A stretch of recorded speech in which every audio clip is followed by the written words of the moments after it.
ఉన్నావయ్యా. ఎంతమందికి వచ్చి ఈ పాట? మీ దగ్గర పాట సీట్లు ఉన్నాయా? ఈ పాట సీట్లు ఓకే. నీవు నా తోడు ఉన్నావయ్యా, నాకు భయమేలా నా యేసయ్యా. నీవు నాలోనే ఉన్నావయ్యా, నాకు దిగులేలా నా యేసయ్యా. నీవు నాలోనే ఉన్నావయ్యా, నాకు దిగులేలా నా యేసయ్యా. నీవు నాలోనే ఉన్నావయ్యా, నాకు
రెండో పాట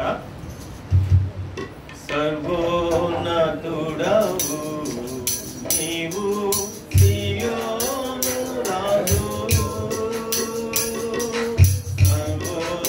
సర్వోన్నతుడవు నీవు సియోను రాజు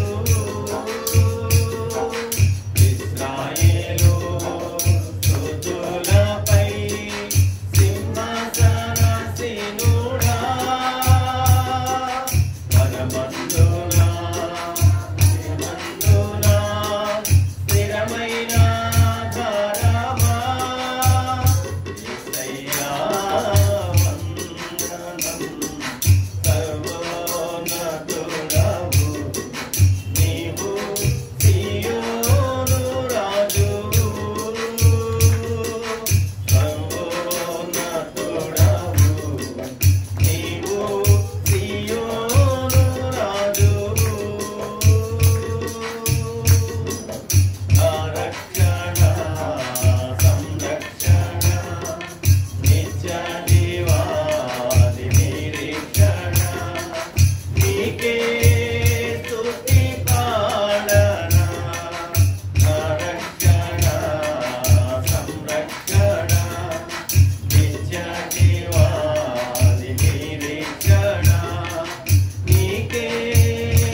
దయచేసి తలవంచండి.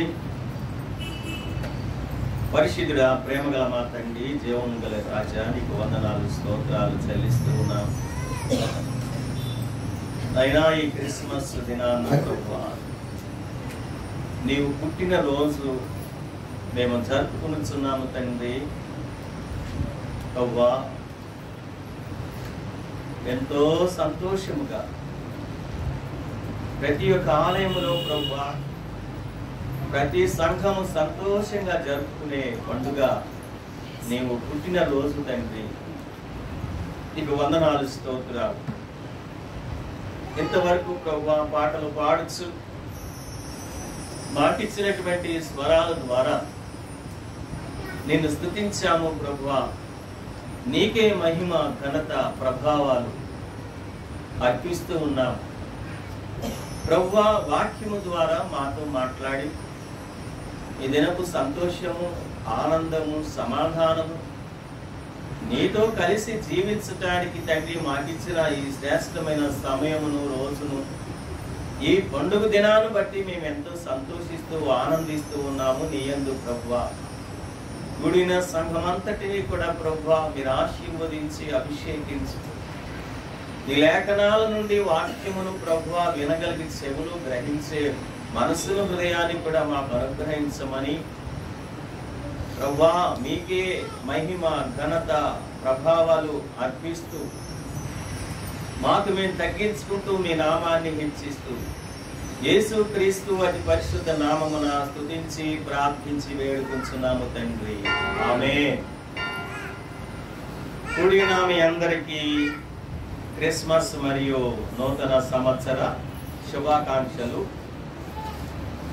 ఈ సమయంలో మనం కొద్దిగా దేవుని మాటలను మనం విందాము. ఎన్నో క్రిస్మస్ సందేశాలు మీరు విన్నారు. మీకు క్రిస్మస్ అంటే ఏంటో తెలుసు, వాక్యం అనే అనుభవంలో ఉన్నారు. కొద్దిగా దేవుడు మాట్లాడటానికి ఇష్టపడుతున్నాడు కాబట్టి కొద్దిసేపు మనము దేవుని సన్నిధిలో వాక్యమును విందాం. ఎవరు కూడా మొబైల్ పట్టుకుని అటు ఇటు వెళ్ళొద్దు. మీ మొబైల్ని స్విచ్ ఆఫ్ చేసుకోండి. ఇది చాలా శ్రేష్టమైన సమయము కాబట్టి మనము దేవుణ్ణి స్తుతించడానికి, ఆరాధించడానికి మనం వచ్చాము కాబట్టి ఈ సమయము దేవునిది కాబట్టి ఈ సమయాన్ని మనము దేవుని మాటలు విందాము. కాబట్టి సంతోషంగా అందరూ ఉన్నారనుకుంటున్నాను. చక్కగా కొత్త బట్టలు వేసుకుని, నేను కూడా ఈరోజు కొత్త బట్టలు వేసుకుంటున్నాను. ఎందుకంటే ఈరోజు పండగ దినం కదా, కొత్త బట్టలు వేసుకోండి అన్నారు మా పాప, మా భార్య కూడా. ఈ పండగ పూట అనేది కొత్త బట్టలు అనేది నాకు అనవాలుగా లేదు, కానీ ఏదో నూతన సంవత్సరంలో ఇలాంటి వారు ఎవరన్నా ఇస్తే కట్టుకుంటాను నేను, అంతే తప్ప పండగ పూట బట్టలు వేసుకోవాలి పండగ పూటే అని నా ఆలోచనలో ఉండదు. ప్రభు ఎప్పుడు ఇస్తే అప్పుడే వేసుకుంటాను నేను. అంటే మీరు కొద్ది మంది బట్టలు పెడతారు కదా, ఆ బట్టలు సాధారణంగా కుట్టించుకోను, అలాగే ఉంచుతాను. ఎవరు నన్ను ఈ బట్టలు కుట్టించుకోని ప్రేరేపిస్తారంటే నా భార్యనే. ఈ బట్టలు పెట్టారు కదా, ఎందుకు కుట్టించుకోరు అని అంటారు. కుట్టించుకోరా అని అప్పుడు నాకు మనసులోకి వస్తాయి. వచ్చి ఇలాంటి సందర్భాల్లో వాటిని తగిలిస్తూ ఉంటాను. మీతో చెప్పినట్లుగా నేను క్రిస్మస్కి బట్టలు వేసుకోను, కానీ నూతన సంవత్సరంలో ఏదైనా కొత్త బట్టలు ఉంటే వేసుకుంటాను. అది నాకు ఆనవాయితీ. మీకు క్రిస్మస్ వేసుకున్నా, నూతన సంవత్సరానికి వేసుకున్నా మీ ఇష్టాల ప్రకారంగానే వేసుకుంటారు. కాబట్టి నా ఇష్టము నూతన సంవత్సరం, మీ ఇష్టము క్రిస్మస్. కాబట్టి మరి ఈ సంవత్సరం మరి నేను కూడా మీతో పాటు కొత్త బట్టలు వేసుకున్నాను. హల్లెలూయా. అది దేవుడు మీ ద్వారా ఇచ్చిన మాత్రమే ఈ బట్టలు కూడా. కాబట్టి మీరందరూ చాలా చక్కని బట్టలు పెడుతున్నారు. మాకు పెట్టినా పెట్టకపోయినా దేవునికే మహిమ. మిమ్మల్ని పెట్టాలని లేదు, ఏమీ లేదు, కానీ మీరందరూ కూడా దేవుని సన్నిధికి వచ్చి దేవుని స్తుతించి దేవుని మాటలు విని దాని ప్రకారంగా జీవిస్తే చక్కని క్రిస్మస్ మనం చేసుకున్నట్టే అవుతుంది. హల్లెలూయా. కాబట్టి మనం లేఖనాల్లోకి మనం వెళితే కనుక ఈరోజు ప్రజలందరికీ సంతోషకరమైన దినము. అవునంటారా కాదంటారా? ఈరోజు ప్రజలందరికీ సంతోషకరమైన సిటీస్ లో చూస్తే పెద్ద పెద్ద మందిరాలు ఆ రోజుల్లో కట్టబడిన బ్రిటిష్ వారు కట్టబడిన మందిరాలు ట్విన్ సిటీస్ లో ఉన్నాయి కదా, దానికి లైటింగ్ ఎంత సుందరంగా పెట్టారో చూశారు. ఆ లైటింగ్ చూస్తే చాలా ఆనందం కలుగుతుంది. నిజంగా లైటే ఆనందం మనకు కదా, వెలుగే మనకు ఆనందం. ఆయనే వెలుగై ఉన్నాడు యేసుక్రీస్తు లోకానికి. అవునా? వెలుగై వచ్చి ఉన్నాడు, వెలుగుగా వచ్చి ఉన్నాడు. ఆ వెలుగులో మనం నడిస్తే గనుక మనకి ఎటువంటి ఇబ్బందులు ఉండవు. ఆమేన్. కాబట్టి ఈరోజు మనందరికీ సంతోషకరమైన రోజు అని మనము జ్ఞాపకం చేసుకోవాలి. యేసుక్రీస్తు జన్మ పవిత్రమైనది. యేసుక్రీస్తు జన్మ పవిత్రమైనది. యేసుక్రీస్తు జన్మ లాంటి జన్మ ఈ లోకంలో ఉన్న మానవులకి ఎవరికి కూడా లేదు. ఎందుకు అనంటే ఆ దేవాది దేవుడే కుమారుడుగా బాలుడుగా యేసుక్రీస్తుగా వచ్చి ఉన్నాడని మనము లేఖనాల ద్వారా తెలుసుకుంటూ ఉన్నాం. అనేక సంవత్సరాల బట్టి యేసుక్రీస్తు జయంతిని మనం జరుపుకుంటూ ఉన్నాం. ఆయా సంఘాల్లో చాలా మంది అంగు ఆర్భాటాలతో చేస్తూ ఉంటారు. కానీ అంగు ఆర్భాటాలతో చేసినా అంగు ఆర్భాటాలతో చేయకపోయినా మనము నిజముగా క్రిస్మస్ ఎప్పుడు జరుపుకుంటాము అని అంటే 365 రోజులు కూడా యేసు క్రీస్తు జీవితాన్ని కలిగి జీవించినప్పుడు మాత్రమే నిజమైన క్రిస్మస్ మనం పొందుకుంటామని గుర్తు చేసుకోండి. ఈరోజు నిజమైన క్రిస్మస్. ఈరోజు నిజమైన క్రిస్మస్ గురించి మనము తెలుసుకుందాం. యేసుక్రీస్తు జన్మ ఎటువంటిది? పాపము లేనిది. యేసుక్రీస్తు జన్మ పవిత్రమైనది. యేసుక్రీస్తు జన్మ పరిశుద్ధమైనది. కాబట్టి యేసుక్రీస్తు యొక్క జన్మ పవిత్రమైనది, పావనమైనది. యేసుక్రీస్తు శిశువుగా పుట్టక ముందు ఏమై ఉన్నాడు దేవుడు? యోహాను సువార్త 1వ అధ్యాయం 14 నుంచి 18 వచనాలు అక్కడ మనం చూస్తూ ఉంటాం. ఆ వాక్యమై ఉన్న దేవుడు ఎవరై ఉన్నారు? వాక్యమై ఉన్న దేవుడు. ఆ వాక్యమే మన చేతిలో పరిశుద్ధ గ్రంథం. ఎన్నో కష్టాలతో వచ్చింది మన చేతికి. ఎన్నో ప్రాణాలు, ఎన్నో త్యాగాలు చేసి ఎంతో మంది ప్రాణాలు పోతేనే కానీ బైబిల్ మన చేతికి రాలేదు. ఎందుకంటే దేవుని కొరకు వాళ్ళు ప్రాణాలు అర్పించారు. కొంతమంది దేశాన్ని కొరకు ప్రాణాలు అర్పించేవారు ఉన్నారు, కొంతమంది దేవుని కొరకు ప్రాణాలు అర్పించేవారు ఉన్నారు. ఈ పరిశుద్ధ గ్రంథం మన చేతికి రావాలి అని అంటే ఎంతో మంది త్యాగం చేసి ఎంతో మంది ప్రాణాలు అర్పించి ఈ పరిశుద్ధ గ్రంథాన్ని మన చేతికి వచ్చింది. కాబట్టి మనము దేవుడు ఎవరై ఉన్నారు అనేది మనం చూస్తూ ఉన్నాం. దేవుడు ఈ రోజు నిజమైన క్రిస్మస్ అనే అంశం గురించి మనం ధ్యానం చేద్దాం. ముందుగా దేవుడు ఎవరై ఉన్నాడు? వాక్యమై ఉన్నాడు. దేవుడు ఎవరై ఉన్నాడు? వాక్యమై ఉన్నాడు. ఆ వాక్యము శరీరధారిగా మన మధ్యకు. ఆ వాక్యం ఏమయ్యాడు?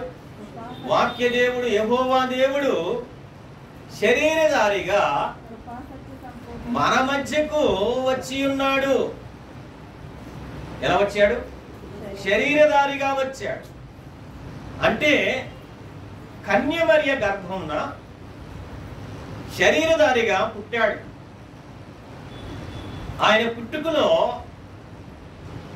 పాపము లేదు. ఆయన పుట్టుకలో ఎటువంటి కల్మషము లేదు, దోషము లేదు, అపవిత్రత లేదు. పవిత్రత, పరిశుద్ధతతో జన్మించాడు ఆయన.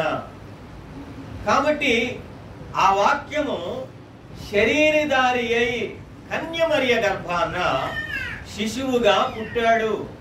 అందుకని ఈరోజు మనము యేసుక్రీస్తు పుట్టుకను మనము సంతోషముగా జరుపుకుంటూ ఉన్నాం.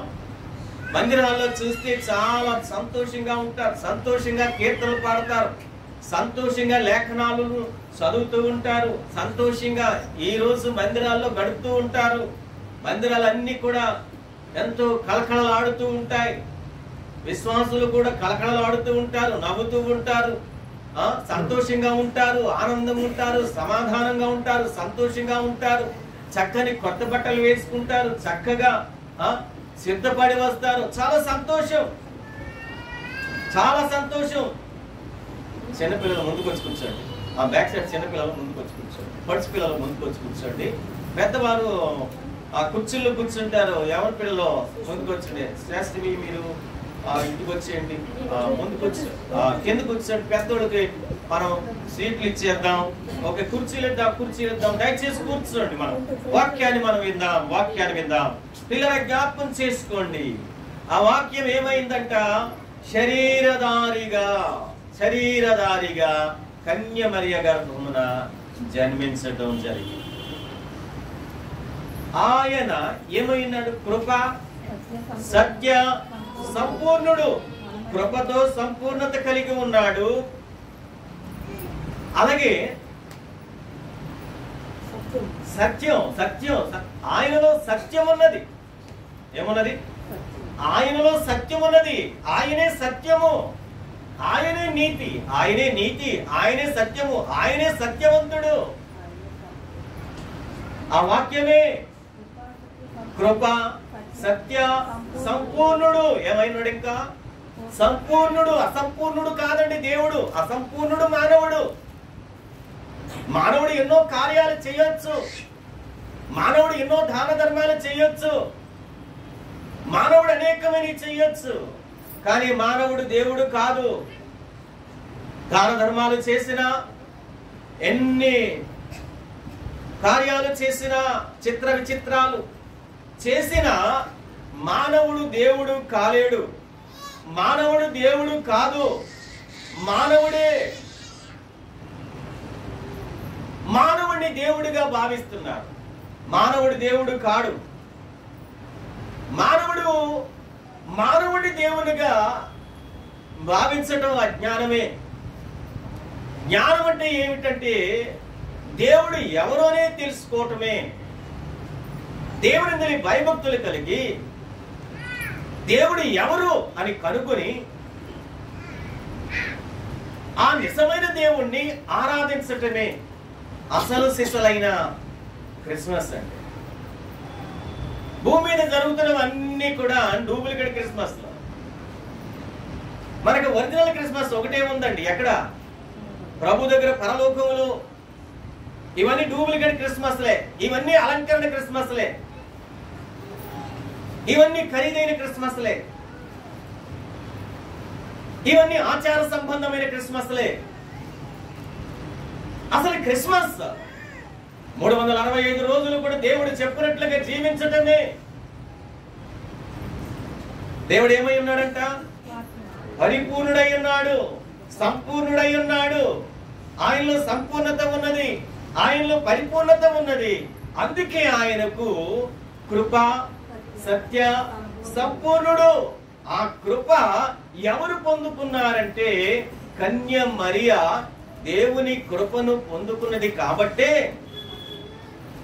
దేవుడు ఆమె గర్భాన్న ఉద్భవించటం మనం చూస్తూ ఉన్నాం. స్త్రీలు ఇటువంటి పరిస్థితులు ఎదురైతే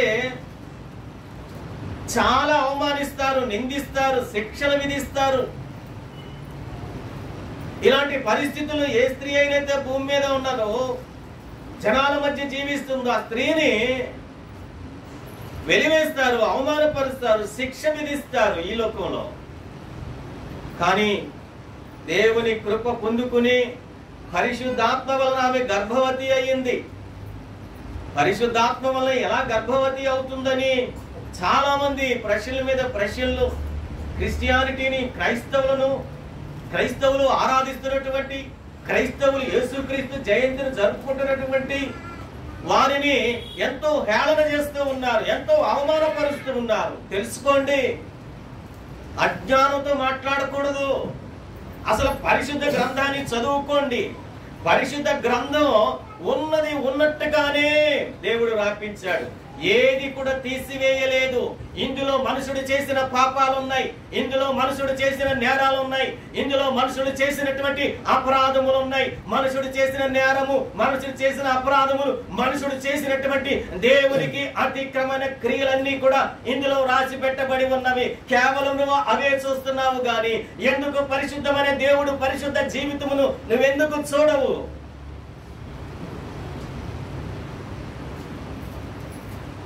లేఖనాలలో మీరు పరిశోధించి తెలుసుకుంటే మీకు సత్యమైనది బయటకు వస్తుంది. ఒక వ్యక్తి పాపము చేశాడని పరిశుద్ధ గ్రంథంలో లిఖించబడి ఉంటే ఆ పాపం ఎందుకు లిఖించబడిందని మానవుడి ప్రశ్న వేయటానికి అర్హుడు కాడు, అజ్ఞానే.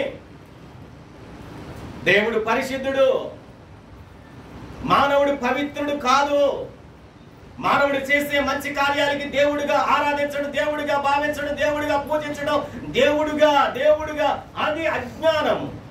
దేవుడంటే పరిశుద్ధుడు. దేవుడంటే ఆయన జన్మ పరిశుద్ధమైనది, ఆయన జీవితం పవిత్రమైనది. ఆయన ఎన్నో కార్యాలు చేశాడు, మంచి చేశాడు, మారు మనసు పొందాడు, స్వస్థత ఇచ్చాడు, సిలువకు ఎక్కాడు. ఇంకా ఏమిటి దేవునిలో తప్పు?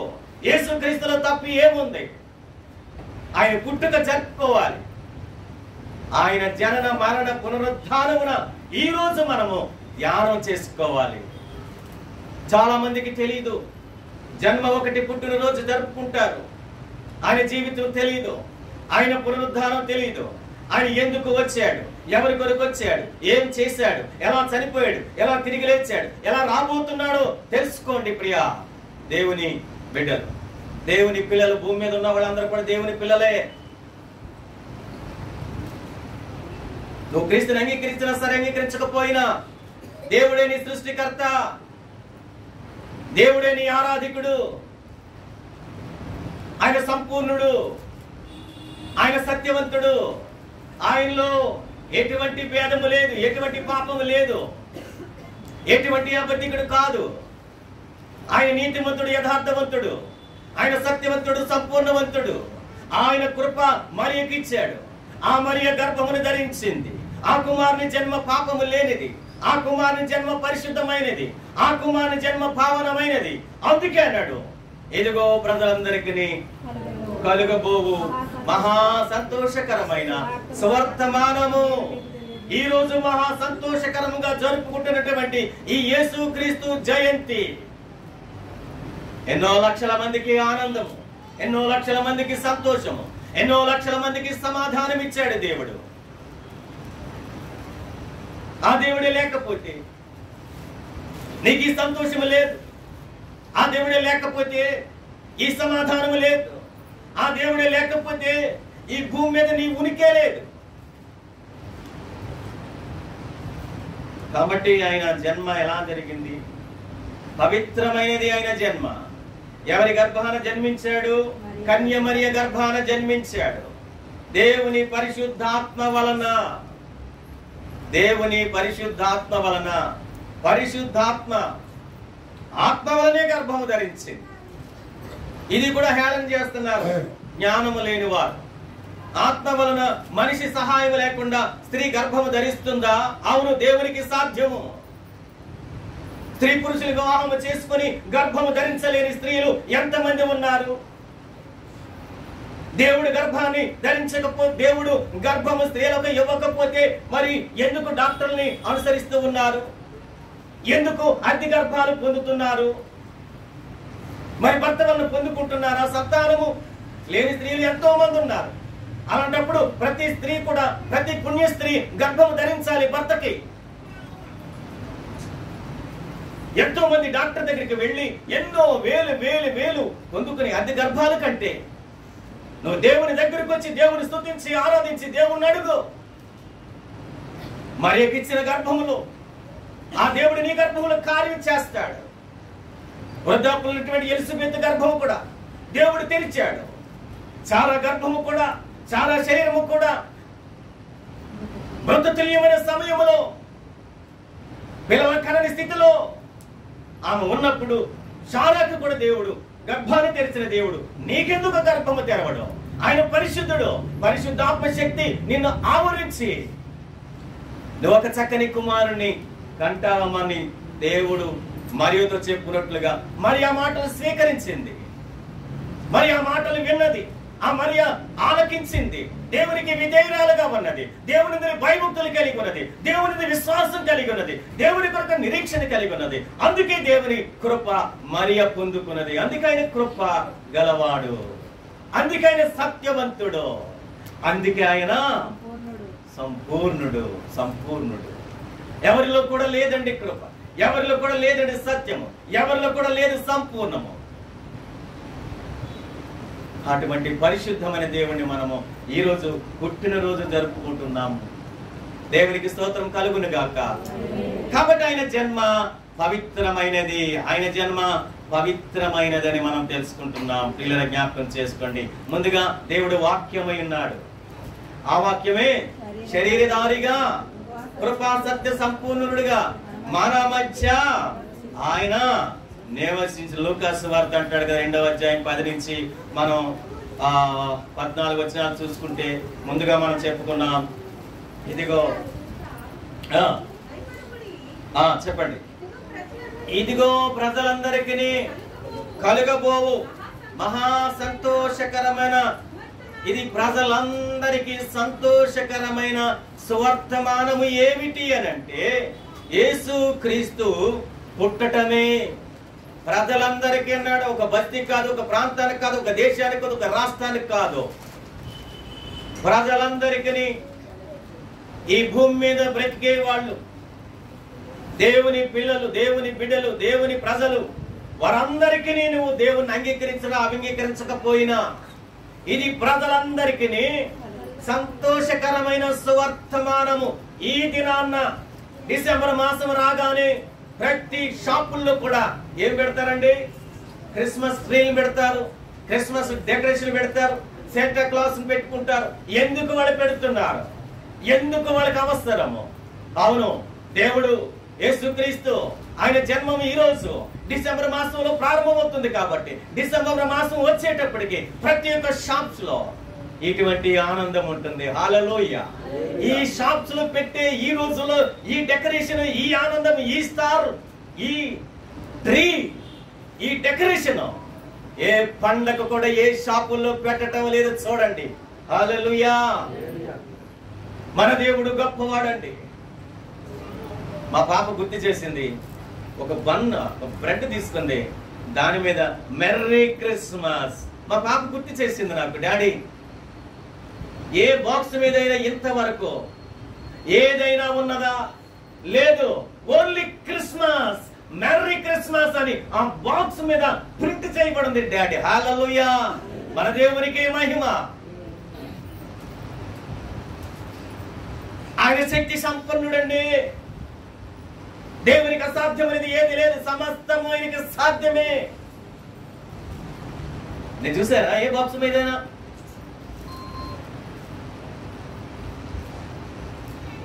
మెర్రీ క్రిస్మస్ అని బాక్స్ మీద రాయటం ఎంత గొప్ప అక్షరం. దేవునికి మహిమ. ఆ షాప్ వాళ్ళని దేవుడు దీవించును గాక, ఆ బేకరీ వాళ్ళని దేవుడు దీవించును గాక. హల్లెలూయా. దేవుడు మనందరినీ దీవించును గాక. ఆమేన్.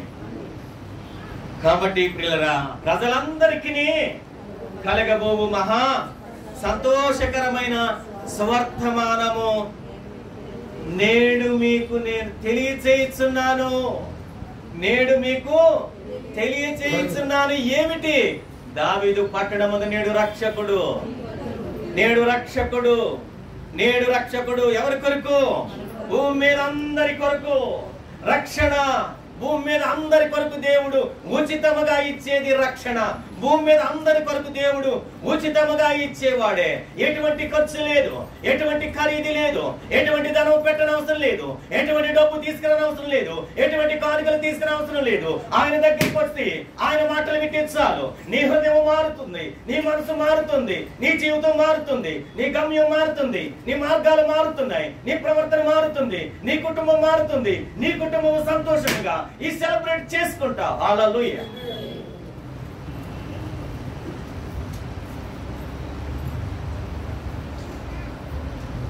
దేవుని వలన నీ కుటుంబము సంతోషముగా జీవిస్తుందని నమ్మాలి. దేవుని వలన నీ కుటుంబం సమాధానంగా ఉంటుందని నమ్మాలి. నమ్మితేనే క్రిస్మస్.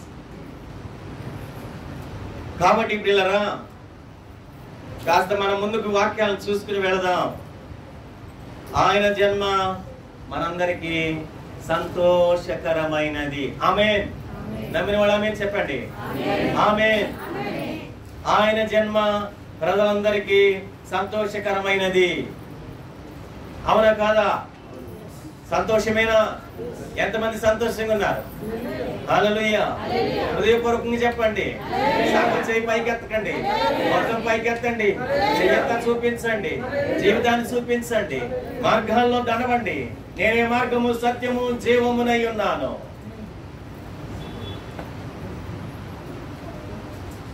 కాబట్టి ఇక్కడ ఆయన ఎందుకు జన్మించాడమ్మా? మత్తయి సువార్త 1వ అధ్యాయం 20-21లో ఆయన ఎందుకు జన్మించాడు?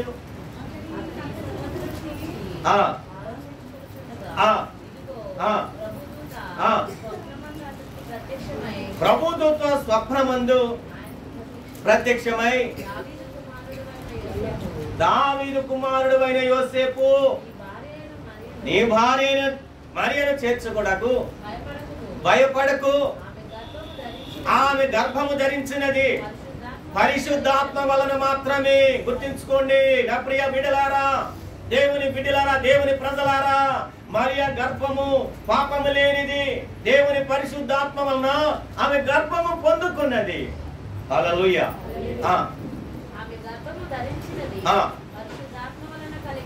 అవును.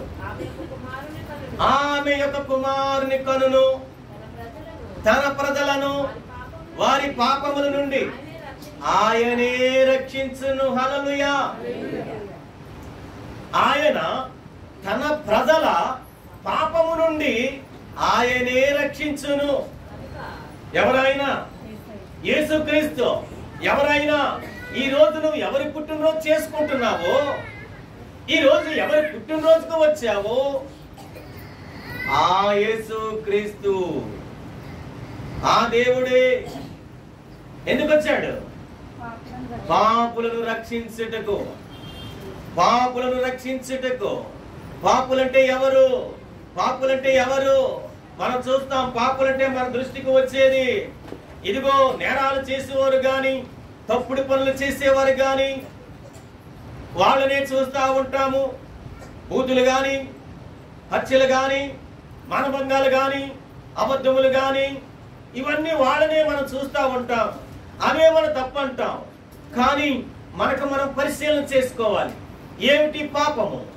ఆజ్ఞాతిక్రమమే పాపము. ఆజ్ఞ అంటే ఎవరిది? దేవుని మాట.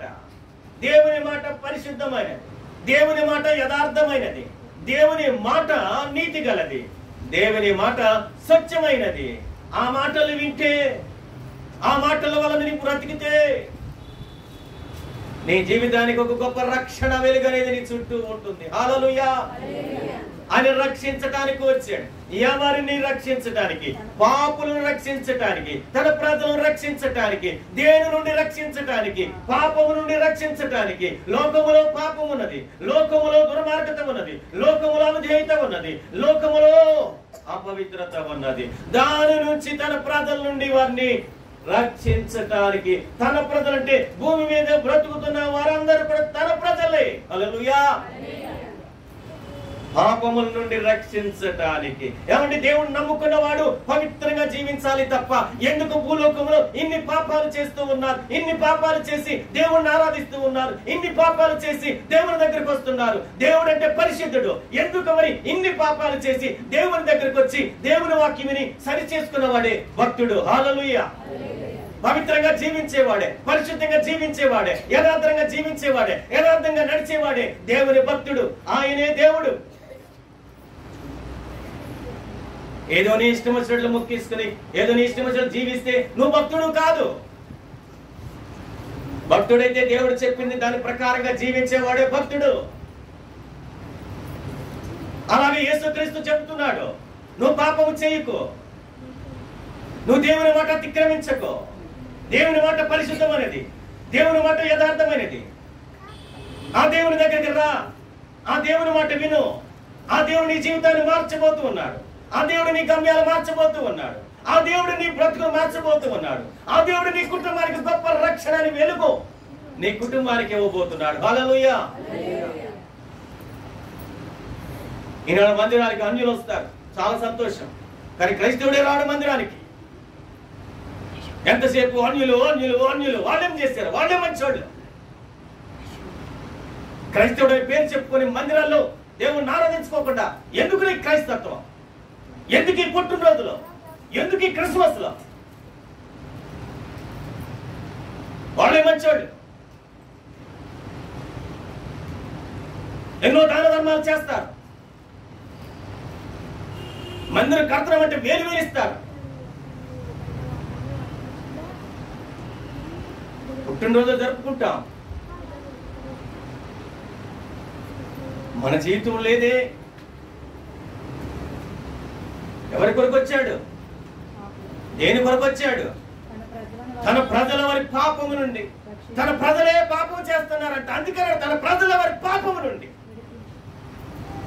తన ప్రజలే, తన ప్రత్యేకించిన ప్రజలే, తన నమ్ముకున్న ప్రజలే, విశ్వాసులే, నీతిమంతులే, పరిశుద్ధుల అనబడిన వారే పాపము చేస్తున్నారు. అందుకంటాడు తన ప్రజల వారి పాపం నుంచి రక్షించుటకు యేసుక్రీస్తు లోకానికి కన్యమరి గర్భాన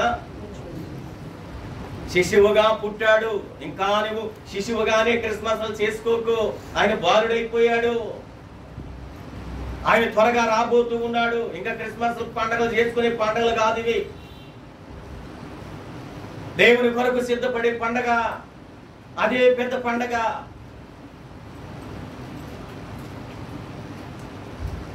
తమ ప్రజల వారి పాపముల నుండి రక్షించుటకు, వారి పాపము నుండి విడిపించేవాడు ఆయనే రక్షకుడు. పాపము నుండి విడిపించేవాడు రక్షకుడు. పాపము నుండి విడిపించాలి అని అంటే విడిపించేవాడు పాపము చేయకుండా ఉండాలి. పాపము నుండి విడిపించేవాడు పాపము లేనివాడై ఉండాలి. పాపము నుండి విడిపించేవాడు పాపము చేయకూడదు. పాపము నుండి విడిపించేవాడు పాపమును చూడకూడదు. పాపము నుండి విడిపించేవాడు పాప మార్గంలో నడవకూడదు. పాపము నుండి విడిపించేవాడు పాపులతో జీవించకూడదు. అప్పుడే పాపము నుండి ఆయన విడిపించగలడు. అందుకే ఆయనకి రక్షకుడు, అందుకే ఆయనకి దేవుడు, అందుకే ఆయనకి యేసుక్రీస్తు రక్షకుడు. వారి పాపము నుండి ఆయనే రక్షించును అని ఆయనకు యేసు అని పేరు పెడతా మా తల్లి మరియా. ఆయన ఎందుకు వచ్చాడండి? ఆయన ఎలా వచ్చాడు? శరీరధారి అయి వచ్చాడు. ఎవరి గర్భాన పుట్టాడు? కన్యమరియ గర్భాన పుట్టాడు. ఆయన ఎవరి కొరకు పుట్టాడు? పాపులను రక్షించడానికి పుట్టాడు. పాపులంటే ఎవరు? అజ్ఞాతిక్రమమే పాపము. అందులో మరి ఎవరైనా ఉండొచ్చు, ముఖ్యంగా క్రైస్తవులు ఉండొచ్చు. ముఖ్యంగా క్రైస్తవులే మారాలి, ముఖ్యంగా క్రైస్తవులే మారాలి అని నేనంట. క్రైస్తవులే మారాలి. క్రైస్తవుల దగ్గరే ఉన్నాయి అన్ని. క్రైస్తవులే మారాలి. నీకు రక్షణ లేదు, రక్షణ పొందామని నటిస్తున్నావు. నీకు మారు మనసు లేదు, నేను మారిపోయానని బైబిల్ పట్టుకుంటున్నావు. నీలో సత్యము లేదు, మాట్లాడితే అబద్ధం. నీలో యథార్థత లేదు, నీ పాదాలు వేరు వేరు చోటగా పరిగెడుతున్నాయి. నీలో సంపూర్ణత లేదు. నువ్వు అసంపూర్ణమైన మానవుడు, నువ్వు అసంపూర్ణమైనటువంటి క్రైస్తవుడు. మాట్లాడితే పండగ చేసుకుంటా. ఒంటి పండగ కావచ్చు, ఇంటి పండగ కావచ్చు, పంటి పండగ కావచ్చు. ఈ పండగల వల్ల క్రిస్మస్ కాదు. రక్షణ పొందాలి, రక్షణ పొందాలి.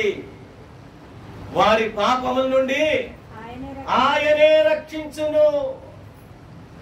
నా ప్రియ విశ్వాసి, రక్షింపబడ్డావా? నీవు నటిస్తున్నావా?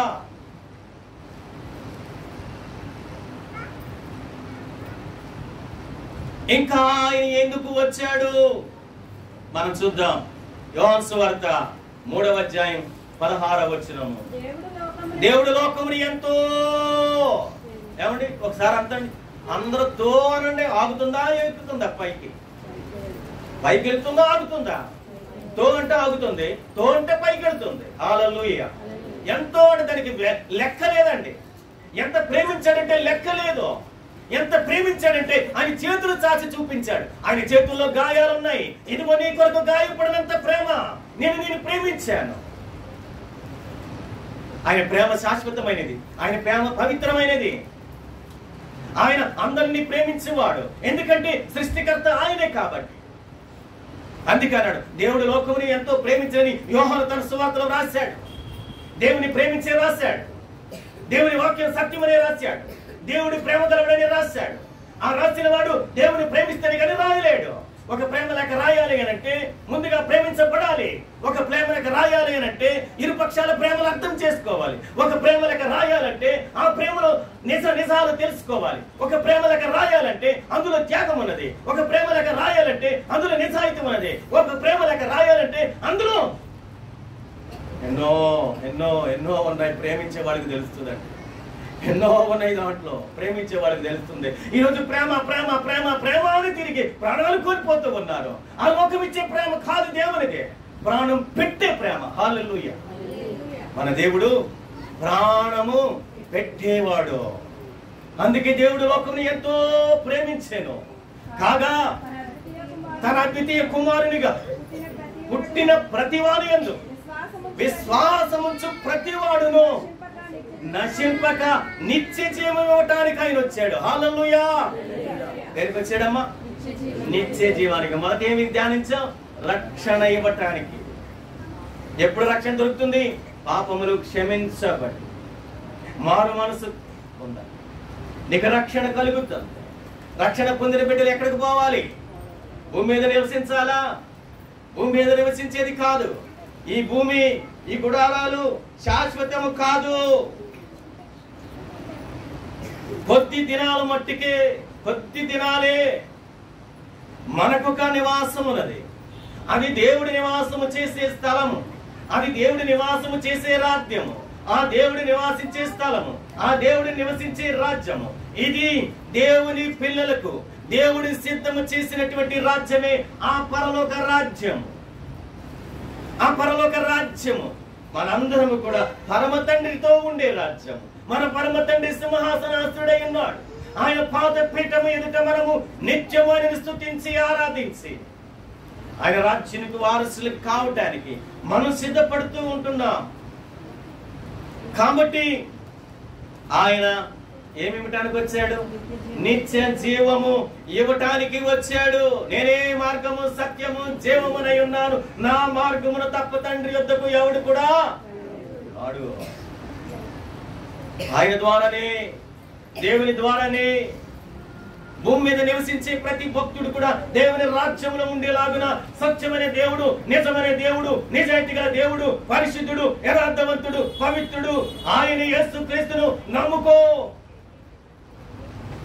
నిత్య జీవానికి వారసుడిగా నీవును ఉంటావు. ఆ దేవుని రాజ్యములో ఉంటావు, ఆ దేవునితో ఉంటావు, ఆ దేవునితో ఉంటావు. ఆ దేవుడు నీలో ఉంటే ఆ దేవుడు నీతో ఉంటాడు, ఆ దేవుడు నీలో ఉంటే ఆ దేవుడు నీతో ఉంటాడు. అదే క్రిస్మస్. దేవుడు నీలో ఉండటమే క్రిస్మస్. నీవు దేవునితో ఉంటేనే క్రిస్మస్. ఎందుకు వచ్చాడమ్మా? నిత్య జీవము నిచ్చుటకు వచ్చడం. అంతా 20:28లో ఆయన ప్రాణం పెట్టడానికి వచ్చాడు. హల్లెలూయా. ఎందుకు వచ్చాడు? ఆయన ప్రాణం పెట్టడానికి వచ్చాడు. ఆయన ప్రాణం పెట్టడానికి వచ్చాడు. యేసు వారితో ఇట్లా అంటున్నాడు, ప్రపంచ పునర్జన్మనందు మనిషి కుమారుడు తన మహిమ గల సింహాసనము ఆసీనుడై ఉన్నప్పుడు నన్ను వెంబడించిన యూదులు 12 సింహాసనముల మీద ఆసీనులై ఇశ్రాయేలు 12 గోత్రముల వారికి తీర్పు ఆయన రాజు. ఆయన ప్రాణం మన కొరకు పెట్టాడు. ఎవరి కొరకు పెట్టాడండి? ఆయన సింహాసనం ఆసీనుడు మనకు తీర్పు తీర్చిపోతూ ఉన్నాడు. ఆ తీర్పులో ఎంతమంది ఏ తీర్పు పొందుతారు? ఎంతమంది ఏ తీర్పు పొందుతారు? లోకస్తులుగా జీవిస్తే లోకము పాపంతో నిండి ఉన్నది. పాపం వల్ల వచ్చే జీతము మరణం అన్నాడే. పాపం వల్లనే మరణం వస్తుంది. ఆ మరణము నిత్యరాజ్యమునకు వెళ్ళే మరణమే మనం మరణం పొందాలి తప్ప నరకానికి తీసుకుని వెళ్ళే మరణం మనం పొందకూడదు. ఆయన సింహాసనం మీద ఉండి మనకి న్యాయము అంటే తీర్పు తీర్చబోతూ ఉన్నాడు.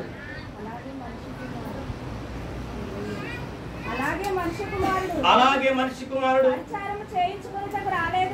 అవును పరిచారము చేయించుకోవడానికి రాలేదు గాని పరిచారము చేయుటకును అనేకులకు ప్రతిగా తన ప్రాణమునిచ్చాడు. చాలా మంది ఏం చేస్తారండి, ఓ పాస్టర్ గారు వెళ్తే బైబిల్ ఒకటి అందించాలి, ఓ పాస్టర్ గారు వెళ్తే వాటర్ బుట్లో ఒకటి అందించాలి, ఓ పాటర్ గారు వెళ్తే కుర్చీ ఒకటి ఇయ్యాలి, ఆ కుర్చీ ఒకటి తుడవాలి, వాటర్ బాటిల్ అందించాలి, బైబిల్ అందించాలి, ఆ కుర్చీ పెట్టాలి, ఆ కుర్చీ తుడవాలి. ఏమిటినండి, నువ్వు సేవ చేయించుకోవటానికి సేవకుడు అయ్యావా, లేకపోతే సేవ చేయటానికి సేవకు దేవుడిని పిలిచాడా? నువ్వు సేవ చేయించుకోవటానికి నీ దేవుడు పిలవలేదు, సేవ చేయటానికే దేవుడిని పిలిచాడు. ఒకవేళ నువ్వు అందంగా ఉన్నావనా, నీ హెయిర్ స్టైల్ బాగుందనా, నువ్వు వేసుకున్న కోటు బాగుందనా, నువ్వు వేసుకున్న వస్త్రాలు బాగున్నాయనా, నీకు అందరూ అసిస్టెంట్లు ఉండాలా, నువ్వు సేవకుడువా, లేకపోతే నువ్వెవరువో?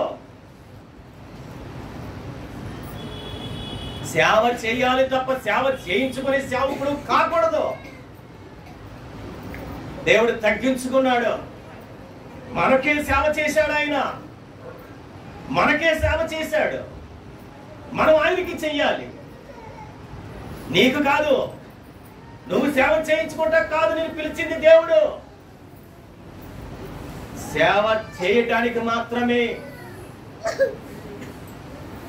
చాలా మంది అలాంటి వాళ్ళకి ఏది వణికి దండాలు పెడుతున్నారు. ఏమైంది క్రైస్తత్వం?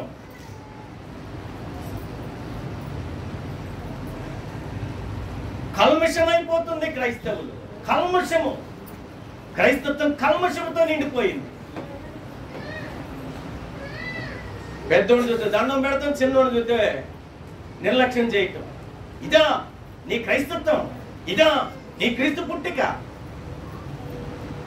సేవకుడే సేవ చేయటానికి దేవుడు పిలుచుకున్నాడు, సేవ చేయటానికి దేవుడు పిలిచాడు, సేవ చేపించుకోవడానికి దేవుడు పిలవలేదు. తగ్గించుకో, పరలోకానికి పోయే సేవ చేద్దాం.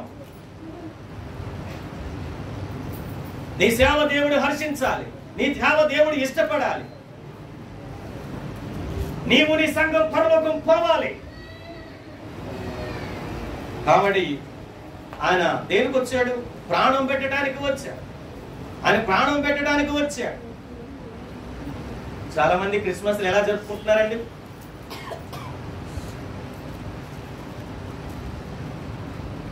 బ్రేక్ డాన్సులతో క్రిస్మస్ చేయమన్నారా? బ్రేక్ డాన్స్లు ఏమైనా ఉందా బైబిల్లో? అంటే క్రిస్మస్ అంటేనే డాన్స్లా? ఏదో చిన్నపిల్లల చేత చిన్న చిన్న స్కిట్ చేయించుకోండి. ఏంటి బీట్లేంటి? ఏం బీట్ అది? ఏం డ్యాన్సులు అవి? ఏమైనా దేవునికి ఇష్టమే అది? ఏ డ్యాన్సులు మీరు ప్రోత్సహిస్తున్నారు సంఘాన్ని? సంఘం ఏమి నేర్చుకుంటుంది? అసలు డ్యాన్స్ ఎక్కడది నీకు? అసలు దేవుని సంఘంలో నీవు దేవుని వాక్యాన్ని నేర్చుకుంటావా? ఆత్మీయ జీవితాన్ని నేర్చుకుంటావా? లేకపోతే లోకంలో ఉన్నవి నీకు డ్యాన్సులు నేర్చుకుంటావా? ఏం పని నీకు? ఆడపిల్లలో సిగ్గుడిచి డ్యాన్సులా? నువ్వు డ్యాన్స్ చేస్తే ఎవడం చూడాలా? చూసే డ్యాన్స్ చేస్తున్నావా? మగపిల్లలంటే ఏదో మగపిల్లలు, ఆడపిల్లలు ఎవరు డ్యాన్స్ చేస్తే ఎవరు చూస్తారండి? దేవుడి నీ డ్యాన్స్ హర్షించి నేను పరలోకానికి తీసుకెళ్ళిపోతాడా? కాదే. లోకానికి నీకు తేడా లేదా? దేవుడు నీకు ఇదే చెప్పాడా? సేవకుడు ఇదే బోధిస్తున్నాడా? డ్యాన్సులకి ప్రోత్సాహపరచకండి సేవకులు, డ్యాన్సులకి ప్రోత్సాహపరచకండి విశ్వాసులు. వేస్తే చిన్న పిల్లల చేత వేయించండి, చిన్న పుట్టిన ఆ స్కిట్ వేయించండి. చిన్న చిన్న చిన్న పాటలు ఉంటాయి, పిల్లలు చిన్న చిన్న పిల్లలు వేసే అవి వేసండి, అందరూ చూస్తారు ఆనందంగా. పెద్ద పిల్లలు డ్యాన్స్ చేస్తే ఎవడు చూడటం? ఒక కూతురు డ్యాన్స్ చేసింది, తల్లి ముద్దు పెట్టుకుంటుంది. కూతురు డ్యాన్స్ చేసినందుకు కాదు నువ్వు ముద్దు పెట్టుకునేది. ఒక ఆత్మను రక్షిస్తే నీ కూతురుని ముద్దు పెట్టుకో. ఒక ఆత్మను రక్షిస్తే నీ కొడుకు డ్యాన్స్ చేస్తే కాదు ముద్దు పెట్టుకునేది. నీ కొడుకు ఒక ఆత్మను రక్షిస్తే ముద్దు పెట్టుకో, వాడికి సన్మానించు. డ్యాన్స్ చేసే వాడికి సన్మానం కాదు, డ్యాన్స్ చేసిన వాడికి ముద్దు కాదు.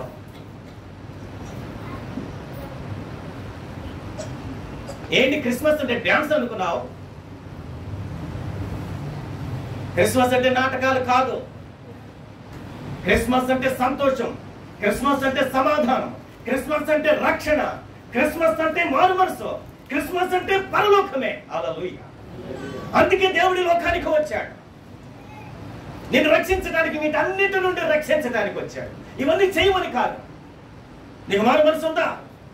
నీకు మారు మనసు లేదు. నీకు మారు మనసు ఉంటే మారు మనసు పొందిన వ్యక్తివి మరలా తిరిగి లోకమని మారు మనసుకి ఎందుకు వెళ్ళి డ్యాన్స్ చేస్తావు? మారు మనసు పొందండి, మారు మనసు పొందండి. మార్చి 16 మారు మనసు పొందండి. మీరు మారు మనసు పొందకోకుండా నువ్వు క్రైస్తవుడు కావు. మారు మనసు పొందకోకుండా నువ్వు క్రిస్మస్ చేసుకోలేవు. మారు మనసు పొందకుండా నువ్వు దేవుని యొక్క ఆనందం లేదు. మారు మనసు పొందకుండా దేవునితో సమాధానం లేదు. మారు మనసు పొందకుండా పరలోక రాజ్యం లేదు. మారు మనసు పొందకుండా దేవునితో పాలు లేదు. సంఘము సంఘము సంఘము, విశ్వాసు విశ్వాసు విశ్వాసి. దేనితో ఉన్నారు? లోకముతో కట్టబడి ఉన్నారా?